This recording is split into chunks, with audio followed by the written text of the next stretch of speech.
Morning everyone, this is Dave with Projects Around. Today we're going to continue on our series on this garage. As you can see, we've already done the roof, and now we're going to start on the fascia and the soffits, and we're going to get those done. We started a little prep this morning. Carter's sitting on some of the stuff there. Say hi, Carter. Hi. All right, and we got some ladders out. Ladders will probably be easy to work off of to do this job than the scaffolding. Right now I just got the scaffolding holding some material. So first order of business is we're going to be taking off the lights and all the stuff hanging on the side of the house, and we're start pulling the old aluminum down to right about here. That way I can start the soffit.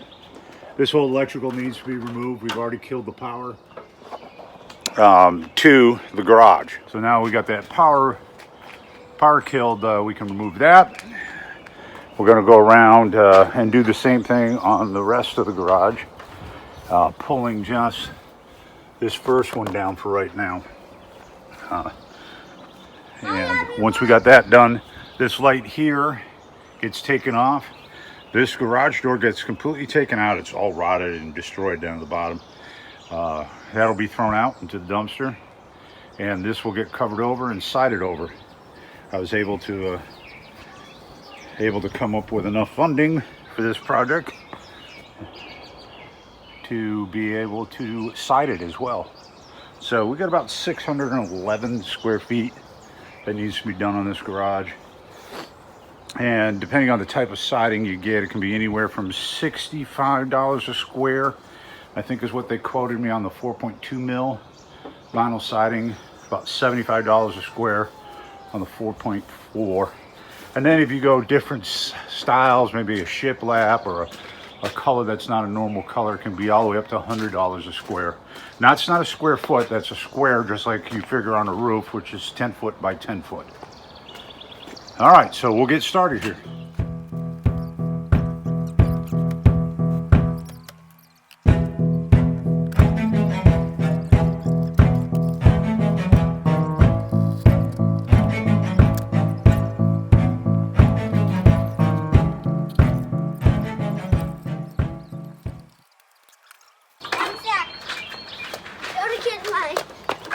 Think.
All right, so I want to show you folks something. This aluminum siding has foam on the back of it. Okay. What we're going to do later on, we're going to strip all this foam off, dispose of the foam and the landfill, and then we're going to take all this aluminum along with this pile of the old aluminum over here, and we're going to recycle it all. Not too much per pound right now. The cost of fuel is way down, so that also seems to drive down the cost of recycled material. So we'll bring you back here in a little bit I think you got the idea what we're going to do. We're just going to strip it all the way down, and then when I get going on building these corners here, I'll bring you back. All right, get everybody caught up. I have stripped all the aluminum down and we piled it up here. Okay, all the way around, all the way down. Now I did find some termite damage, but it wasn't bad, and they mostly had gotten into the foam on the back side. But that right there is termite trail. I inspected the inside of the walls. I don't see any. It looks like there was some leaking. You know, as you can see, you see the water mark right there. I don't know, it's hard to see. But we had replaced sheeting there and there. And I believe it was leaking down because it shows there's some water marks. See? And termites have to have moisture. All right, so they were in here. I don't, you know, now that I've disturbed it, if they were, they're gone. But I did not see any active termites. And we've got termite protection in the yard all the way around. So this was the back door. Let me back up here so you guys can get a better view. This was the back door to the garage, and we never used this door, ever. We've lived here 25 years and have never used it. So I'm just gonna board it up. We'll pull that electrical back through. And then right on the new wall that we're gonna put here, I'm gonna put an electrical outlet on the back side here so we have power to the backyard. So what I'll do is I'll prop you up over here, and you guys can take a peek at what we're doing. I've got my saw set up over there, and we'll work right here.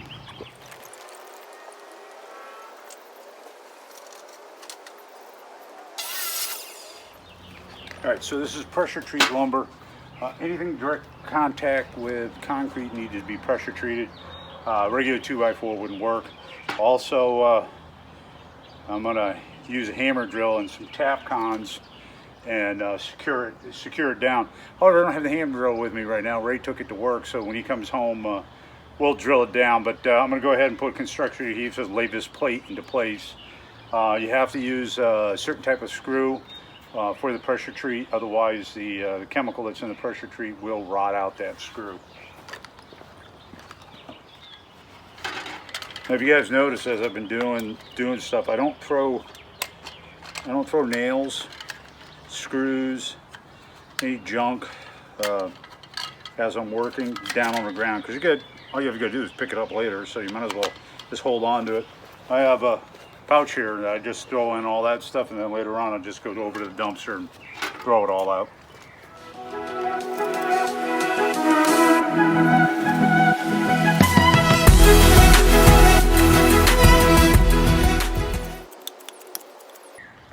Some of you might be asking why you are using construction adhesive when you're going to tap calm it down. It's not going to go anywhere anyways. I'm using the construction adhesive also as a barrier for insects, so they don't crawl up underneath and get inside. I gotta take a little bit off this board.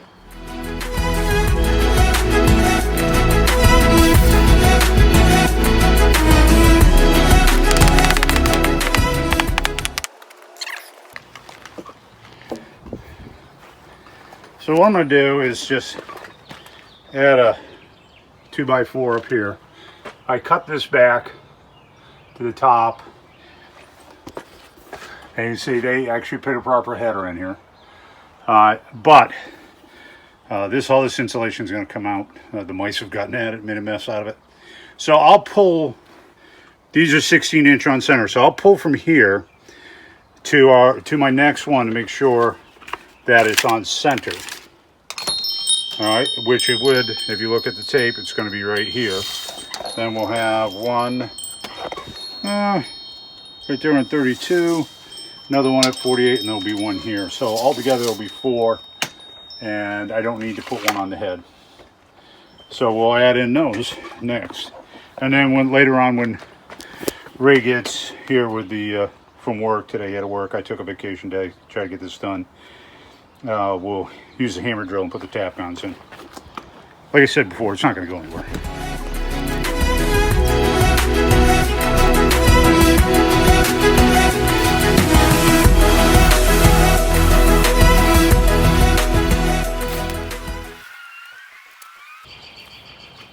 so I don't know if you saw what I was doing from a distance, but let me show you here. How many of you guys know how to crown a board? All right, now, some of you guys that are carpenters are going to want, why is it crowning it on a wall?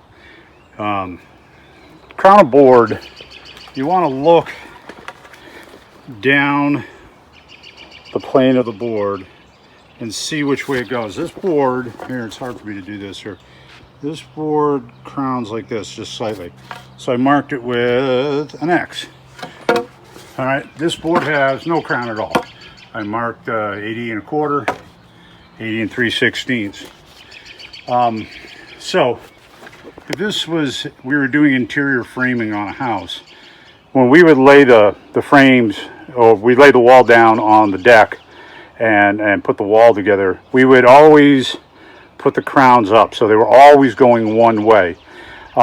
So when you put the drywall on, if you look down the wall and you didn't crown them all in one direction, so you have one going this way, one crown going this way, and one going that, maybe another one going that way, and then two more going that way, you look down the wall and the wall looks like this.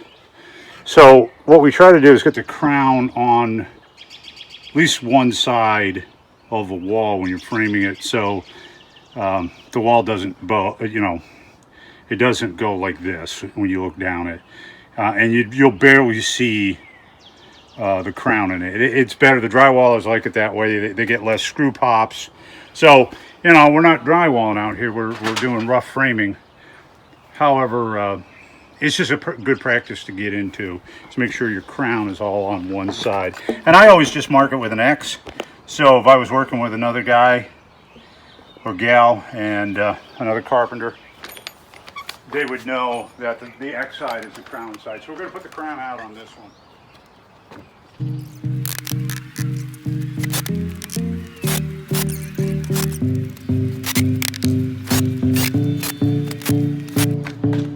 All right, let's show you what we're going to do next.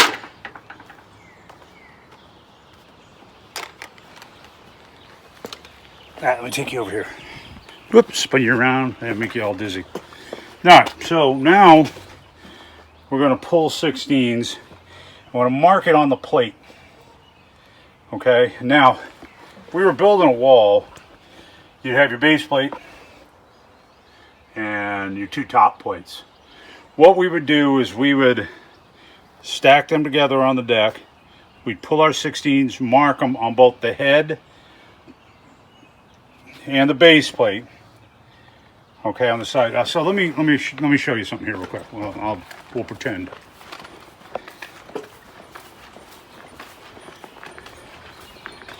So if we were framing a wall on a deck, okay, and these, sorry about that. Let's say this is our bottom plate and this is our top plate. And we were framing on a deck, we'd make sure that they were square and we'd tack them together. Okay, just temporarily tack them. And then I would pull my hand out of the way. And then I would pull my measure tape, and when I got to 16, because it's not big enough here, so just let's make it at 9.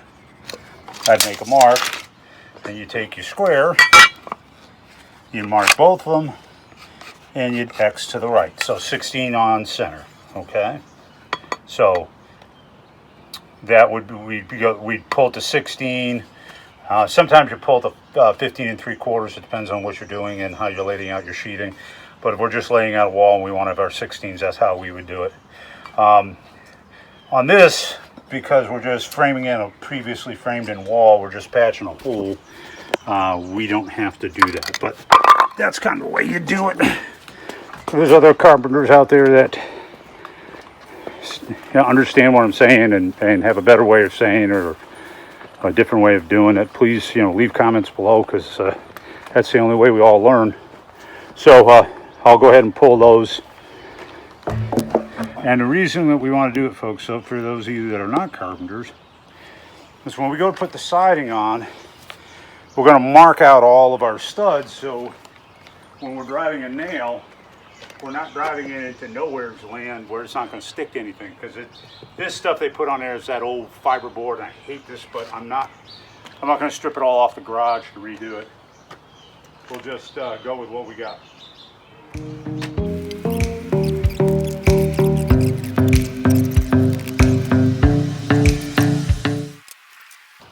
I'm gonna bring you guys closer so you can see what we're doing over here.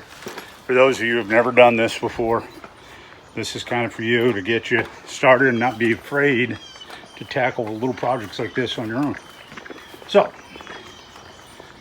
where can I set you where you're not going to fall over? Let's set you on the saw just for a sec here. All right, so don't fall. All right. So we're going to crown our board. Okay. This is the crown right here. This board is going like that. And then we'll crown this one. So it's not, it's got idiots on this side.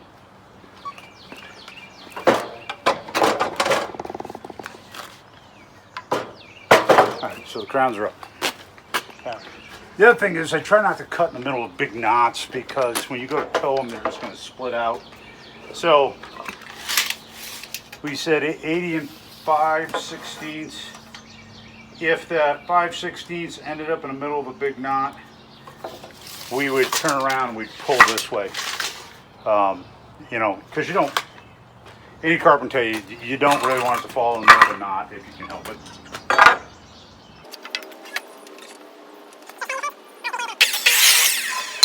Can't find my dust bag. I don't know where it went.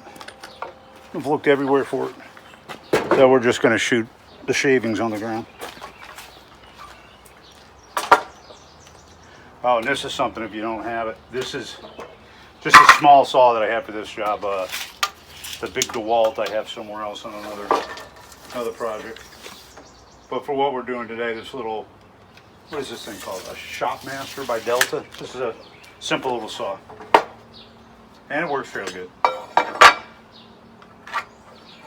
If I was doing trim or something like that, I wouldn't use this because the blade's not big enough.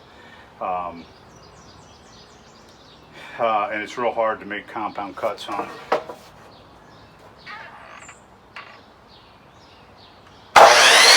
Another thing, keep your job site clean so you're not tripping on crap. Clean up every day. Put your boards up underneath where they're not in the way. All right, so we're going to take you back over here. Hey, can everybody see? If you can't, the tall guys move to the back. Let the short people see.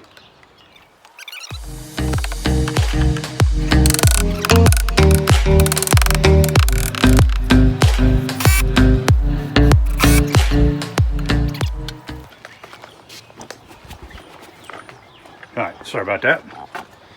All right, so if you saw what I did, I took my square. See the gap? You see the gap there? We don't want that. We want it to fit nice and tight. So we'll back that screw back out over here. Hard to see the light changes, and then we'll see if we can draw it in when we tighten down that screw. We'll see what happens. If not, we'll pull it out and then we'll just tap it back in place and then redo it. All right.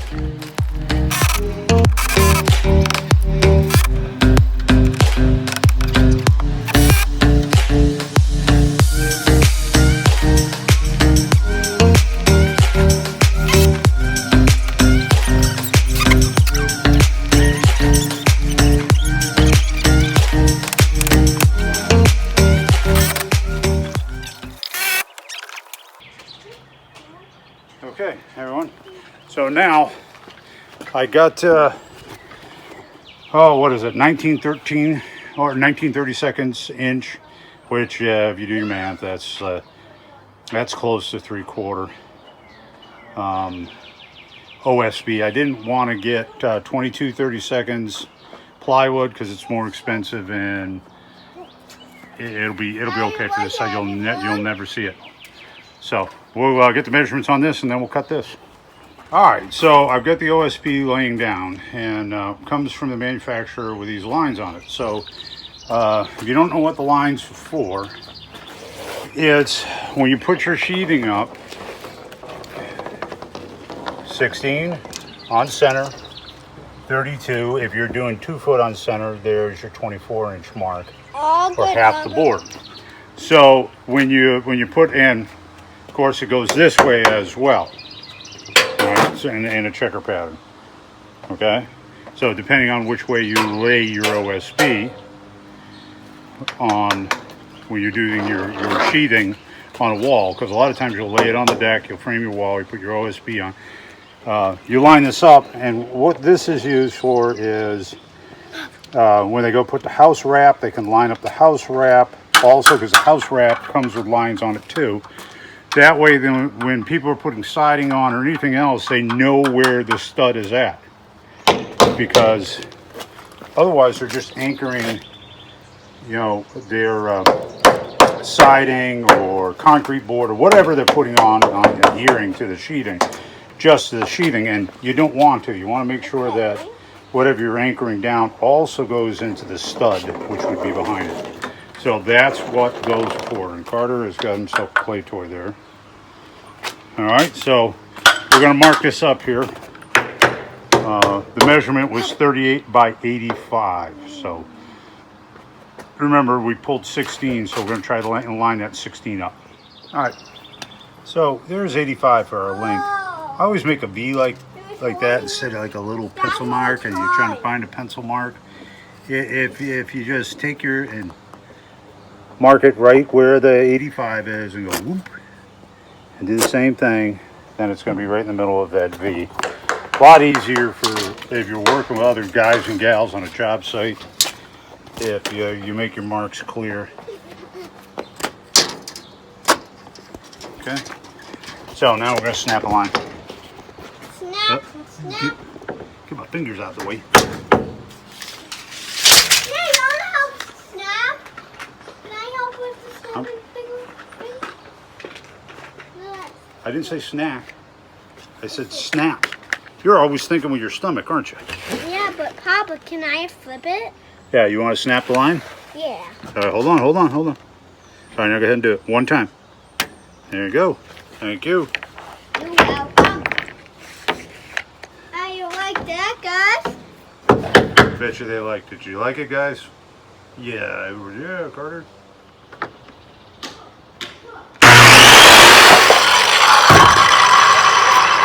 Bound up there.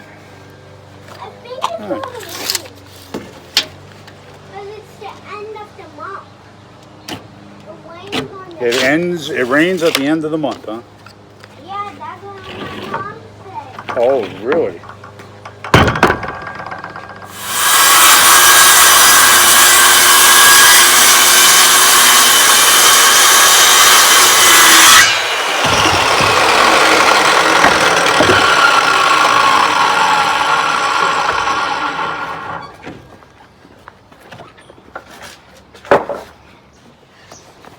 All right, so I got it in place, and just because of the way it laid out, these weren't going to end up on the stud.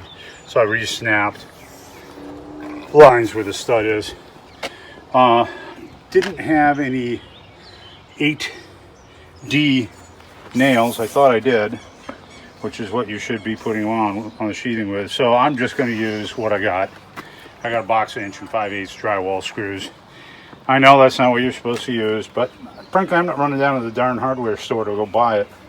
What? I'll just use the drywall screws. However, down here at the bottom, on that bottom plate, I will not be screwing that across with drywall screws because A, they will rot away from the pressure-treated lumber. So I will find some proper screws for that. I think I have some. I think they might be 1 1/4 inch, but they'll definitely work. So here it is, it's in. All right, and then we'll just cover that up. I'm not going to use house wrap. This is that fiberboard that's that tar exterior on it. I've got some felt left over from the roof, so I'm just going to use felt on that. Not the best water barrier in the world, but I'm not going to go buy a whole roll for just that.